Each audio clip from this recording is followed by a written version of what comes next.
फौजी साहेब फौजमध्ये असताना जशी भाजी बनवायचे, भाजीला तडका द्यायचे ना, अगदी त्याच पद्धतीने आज ते चिकनची भाजी बनवणार होते. तर फौजी साहेबांनी कांदा चिरून घेतला, टोमॅटो घेतलं, त्याच्यामध्ये लसणाच्या 2-3 गड्ड्या टाकल्या, अद्रक लसूण ठेचून घातलं आणि आपले बेसिक मसाले आहेत ना, कांदा लसूण मसाला, गरम मसाला, लाल मिरची पावडर, हळद हे सगळं घातलं त्याच्यामध्ये.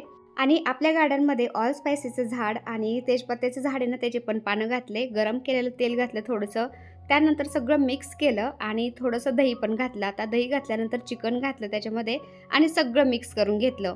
आता मातीच्या भांड्यामध्ये भाजी बनवायची होती ना, मातीच्या भांड्याला थोडंसं तेल लावून घेतलं आणि त्याच्यामध्ये आता हे सगळं मिक्स केलेलं घालते तर फौजी साहेब. तर आपण कांदा वगैरे काहीच नाही परतून घेतलेलं बरं का, सगळं कच्चंच घातलेलं आहे. फौजी साहेबांच्या पद्धतीची भाजी बरं का. तर तुम्ही बघू शकता थोडंही पाणी न घालता मंद आचेवरती शिजवलं होतं ना चिकन, खूप छान झालं होतं. तर जेवण बनल्यानंतर सगळ्यांनी जेवण केलं टेरेसवरती आणि मस्त हवेला आम्ही थोडा वेळ बसलो होतो. तर चला भेटूया दुसऱ्या व्हिडिओमध्ये, तोपर्यंत बाय.